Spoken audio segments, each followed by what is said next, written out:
We've spoken about men like Matt Williams, Stephen Jones, and Stuart Barnes on this channel before. Until now, I've tried to ignore him, but today you are going to get a front row seat as I react to one of the lamest things Ben Smith has ever posted on social media. If you're not familiar, Ben Smith is a New Zealand rugby writer, allegedly. Smith's work is seen regularly on Rugby Pass, even though I don't know anyone who has actually ever seen him in the flesh, and that means that there is a dispute as to whether or not he actually is a real person. For the purposes of this episode, we shall assume that Ben Smith is actually a real person. If anything, at least he is a pseudonym of a real person. And what we do know for a fact is that he delights in antagonizing South African rugby supporters on X. I mean, just look at the man's bio. Unbeaten against SA Rugby Twitter. As you can see, this is a man who comes to fight. He wakes up in the morning and chooses violence. Well, today we're going to fight fire with fire. To be clear, I know exactly why he does what he does. There's a great book by Jonah Berger called Contagious. Here it is. It's one of the books that I have on my bookshelf. It's very good as a matter of interest. And it talks about how to make your product or your content gain traction or even go viral. Now, clearly, I've read it and have tried to implement some of what I've learned in the hope of growing my channel. So I won't begrudge Smith using the tactics that he does. For example, one of the things Berger talks about is using anger to elicit a strong emotional response in the reader, viewer, listener, etc. And that's precisely what Smith does. He posts stuff deliberately to anger Springbok supporters. So let's see what our old pal Ben has posted on X that has got my backup this time. There is not one South African club side in the top 5 for meters per maul across the world in the 24-25 season. What's more, Super Rugby has 3 of the top 5. Number 1, Queensland Reds, 4.1 meters. Number 2, Highlanders, 3.8. 3, Harlequins, 3.7. 4, Crusaders, 3.5. And rounding up the top 5, ASM Claremont, 3.3. Okay, so as the academics among us might say, let's discuss for 50 marks. What Smith has posted here is not false, but it is certainly designed to act as bait. South African rugby fans love the maul. We pride ourselves on the strength of our maul, whether it's a school team, club side, provincial outfit, franchise, or the Springboks. We love mauling. I know there are some South African rugby supporters who would prefer we played more running rugby. Let me tell you this. You play to your strengths. If we can scrum and maul the opposition into the ground, then that's exactly what we should do. In the 2019 Rugby World Cup final, Tendai Mtawarira scrummed Kyle Sinclair mercilessly into the ground in just the second minute. And in that moment, I just knew we were going to win the World Cup that day. I can clearly remember in that moment turning to my wife and saying, "We're going to win today." I just knew it. I could just feel it in my insides. South Africa, the World Cup is theirs! And how about that maul against Japan in the quarterfinals? Remember, we collected the ball in our own half from a line-out and then mauled all the way into their 22 before there was a breakaway and offload to Faf de Klerk, who ran it in for us. That was a thing of beauty. And if you didn't love the sight of that, yeah, well, then you're probably an All Black. So, back to the matter at hand. These stats are firstly flawed because it compares different teams from different competitions. The Queensland Reds are not playing against the same teams as Harlequins, who don't play against the same teams as Claremont. I have no doubt the teams the Queensland Reds are mauling against are weaker than the teams ASM Clermont are mauling against, for example. Nevertheless, good for the boys from Brisbane.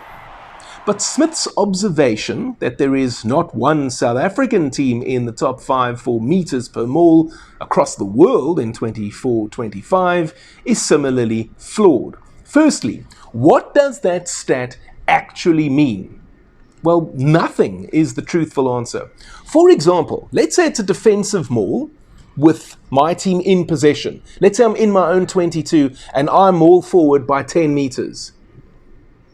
And I do that enough times so that my average meters gained per maul is now somewhere close to 10. Well, did a try come from that? Did anything positive come from that other than I prevented the other team from gaining possession and attacking in my zone or in my 22, in my half of the field, them scoring a try? No. All it meant is that I had the ball in my own 22 and I mauled forward by 5, 6, 7, 8, 9, 10 meters. It didn't lead to a try. And I think that that is where Smith is going here, because what he's saying here implies that South African teams have a weak maul. Now, even if that was true, again, who cares? The strength of the Stormers, Sharks, Lions, or Bulls mauls relative to the Springboks is a nothing burger, as the Americans would say. I love that phrase, by the way. I've been trying to find a way to work it into one of my videos. The strength of any of our franchise teams in any department, for that matter, is not something that the Springboks are dependent on. Let's take our lock pairing, for example. I think we'd all agree that Eben Etzebeth and Loot de Jager would be our strongest 4 and 5 combination at the start of a test match. And I know that Loot has had his problems with injuries in the last year or so, but work with me here. Because Adgis Snyman, remember, typically is a bomb squad member. But we could throw him in this conversation. We could even add Ruan Nortje, who for me was the find of last season in the forwards. As it turns out, we're talking about the best lock combination in the world. And if you want to substitute Loot for Adgis, I'd argue it's still the best in the world. But wait, shock horror, contradictory to what Smith is carrying on about, Eben does not, nor has he ever, played domestic rugby with either Loot or Adgis, or even Ruan for that matter. So now what? The line-out and combined scrumming, mauling, running and tackling abilities of the Sharks locks, Bulls locks, Leinster locks, and any other locks at any other franchise means almost nothing relative to the Springboks. I would love to see what Ben Smith's thoughts will be when the Queensland Reds, who have the most dominant maul in the world apparently, transition into gold and green jerseys and are reinforced by Waratahs and Brumbies in July, and still take a beating of note against the British and Irish Lions. To be sure, there is no chance the Lions are not beating the Wallabies in July. Australia's best hope is winning a dead rubber third test. Otherwise, the Lions are cruising to victory. So of what use will Queensland's maul be then? See what I'm saying? Another interesting observation is what Smith said at the end of that post. Take a look. Super Rugby has 3 of the top 5. Yeah, that's nice. But again, it means nothing. The only reason Super Rugby is still alive is because Australia and New Zealand hold their national team players to ransom. If they don't play domestically, they are ineligible for the national team, basically.